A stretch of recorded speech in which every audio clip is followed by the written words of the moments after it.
और मेरी पत्नी 6 महीने बाद ब्रेक लेकर बाहर घूमने निकले थे। हम दोनों पेशे से डॉक्टर हैं। हॉस्पिटल से छुट्टियां लिए हुए बहुत दिन हो गए थे। सच में उस दिन मेरी पत्नी राधिका बहुत खुश दिख रही थी। छुट्टियां बिताने के लिए मैंने खंडाला घाटी के एक गांव में पुराना फार्म हाउस बुक किया था, जहां सिर्फ मैं और मेरी पत्नी एक साथ वक्त बिता सकें और एक हसीन ज़िंदगी में कुछ खूबसूरत यादें बना सकें। हम मुंबई से शाम 4 बजे निकले थे। मुंबई से खंडाला हाईवे पर पुराने नगमे गुनगुनाते हुए दोनों बड़े खुशी से फार्म हाउस पर छुट्टियों में क्या क्या करेंगे प्लान कर रहे थे। फार्म हाउस घाटी के निचले हिस्से में बसे गांव था, इसलिए हम जंगल वाले वीरान इलाके से जाना पड़ रहा था। रास्ते में एक मोड़ पर मैंने पानी पीने के लिए गाड़ी रोकी। वहाँ एक बोर्ड लिखा हुआ था, कोठारी फार्म हाउस 25 किलोमीटर आगे है, और वही हमारी मंजिल थी। मैंने राधिका को बोर्ड दिखाया। वह बोली, ये क्या आलोक, तुमने कौन से जंगल में वेकेशन प्लान किया है? अभी और 25 किलोमीटर गाड़ी चलानी है? मुझे तो अब भूख भी लग चुकी है। मैंने कहा, सब्र रखो मेरी जान, फार्म हाउस तुम्हारे लिए कोई रेलवे स्टेशन के बाजू में नहीं बनाएगा। फिर हम दोनों गाड़ी में बैठे, तभी हमें सामने से एक बीड़ी पीती हुई अधेड़ उम्र की औरत आती हुई दिखाई दी। वह हमारी तरफ ही देख रही थी। उसके चेहरे पर एक अजीब सी शैतानी मुस्कान थी, मानो उसे जो चाहिए था वह मिल गया हो। राधिका मजाक मजाक में बोली, देखो तुम्हारी पुणे वाली काकी कैसे बीड़ी पी रही हैं।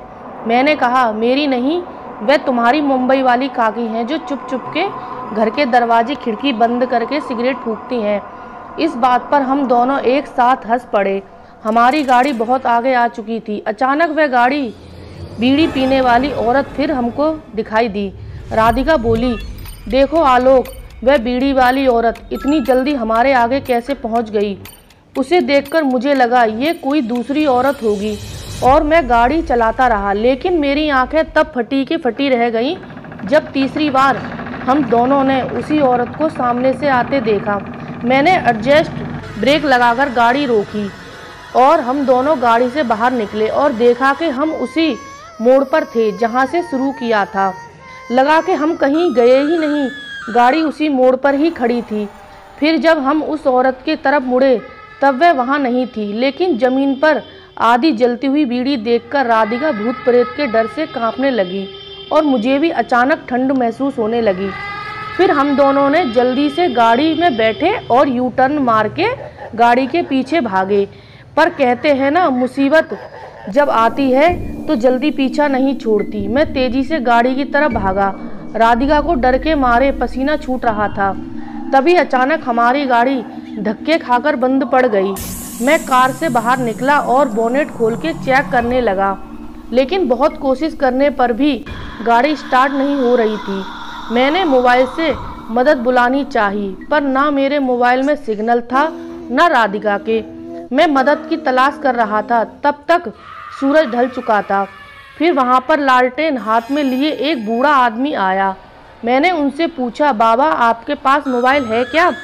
मुझे एक कॉल करनी है। हमारी गाड़ी खराब हो गई है, इसलिए हमें मदद बुलानी थी। बाबा बोले, बेटा मेरे पास तो कोई मोबाइल नहीं है, पर मेरा घर यहीं पास में है। चाहो तो तुम वहां चल के मेरी लैंडलाइन से फ़ोन कर लो। मेरे पास भी कोई प्रयास नहीं था। फिर भी मैं और राधिका पैदल ही बाबा के पीछे पीछे चल दिए। झाड़ियों के टेढ़े मेढ़े रास्तों से लालटेन की टिमटिमाती रोशनी में कुछ 10 मिनट में ही हम उनके घर पहुंच गए। राधिका मेरे कान में धीरे से बोली, यह घर नहीं, कोई पुरानी हवेली जैसा लग रहा है। मैंने कहा, तुम्हें तो पसंद है ना पुराने घर और भूतों वाली कहानियाँ। यह सुनते ही वो मेरी तरफ गुस्से में देखने लगी। फिर मैं चुप हो गया। बाबा ने घर का दरवाज़ा खोला और हम तीनों अंदर गए। अंदर गुप्त अंधेरा था। बाबा बोले, अरे बेटा, लगता है लाइट चली गई है। फ़ोन सामने वाले कमरे में है, तुम वहां जाकर थोड़ी देर रुको। लाइट आते ही फ़ोन चालू हो जाएगा, फिर तुम जैसे ही चाहो कॉल कर लेना। हमारे पास रुकने के अलावा और कोई चारा नहीं था। मैं और राधिका उस कमरे में चले गए और फ़ोन के पास बैठ गए। लाइट आने का इंतज़ार करने लगे। आधा घंटा हुआ, लाइट नहीं आ रही। मैंने राधिका के हैंड बैग में से छोटी टॉर्च लाइट निकाली और कमरे से बाहर निकल के बाबा को ढूंढने लगा। मैंने बाबा को आवाज़ दी पर उन्होंने कोई जवाब नहीं दिया। मैंने सोचा शायद घर के बाहर बैठे होंगे। ऐसा सोच के मैं दरवाजे की तरफ बढ़ने लगा और उसी वक्त मेरी टॉर्च का फोकस दरवाजे के ऊपर टंगी एक बड़ी सी तस्वीर पर गया और उसे देख के डर से मेरी आंखें फटी की फटी रह गईं। मैंने जोर से आवाज़ लगाकर राधिका को बुलाया और वह तस्वीर दिखाई। उसे देख के उसकी आवाज़ गले में ही अटक गई।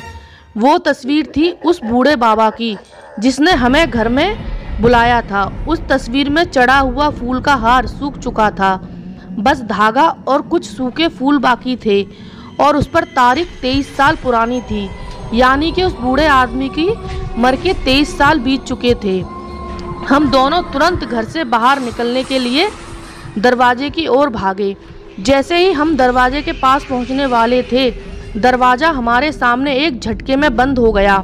मैंने दरवाज़ा खोलने में पूरी ताकत लगा दी थी पर सब बेकार और हम उस भूता घर में कैद हो गए। राधिका मेरे सीने से लग के रोने लगी। डर से मेरे दिल की धड़कनें तेज हो गई थीं, पर बुरा होना अभी बाकी था। घर के सारे खिड़कियां एक एक करके बंद हो रही थीं, जैसे कि कोई उन्हें अपने हाथों से बंद कर रहा हो। वह खौफनाक मंजर देखकर हम दोनों की हालत ऐसी हो गई थी, काटो तो बदन में खून नहीं। राधिका और मैं दरवाजे के पास बैठे थर-थर कांपने लगे। हमारी टॉर्च की चार्जिंग भी खत्म हो रही थी और शायद वहां पर जो कोई भी था वह भी टॉर्च खत्म होने का ही इंतजार कर रहा था। हमारे सामने रखी आराम कुर्सी धीरे धीरे हिल रही थी, जैसे कि उसमें कोई बैठा हो। हमारी निगाहें भी उसी कुर्सी पर थीं। अब तक कमरे में सिर्फ 2 ही लोगों की सांसों की चलने की आवाज़ आ रही थी, एक मैं और दूसरा मेरी राधिका की। थोड़ी ही देर में हमारी टॉर्च बंद हो गई और कमरे में नरक का अंधेरा छा गया था। और फिर मुझे राधिका की आवाज़ आई, उठो आलोक उठो, जल्दी उठो, फार्म हाउस आ गया। मेरी आंख खुली तब मैं कार की पिछली सीट पर सो रहा था और तब मुझे पता चला कि यह एक सपना था जो बहुत भयानक था।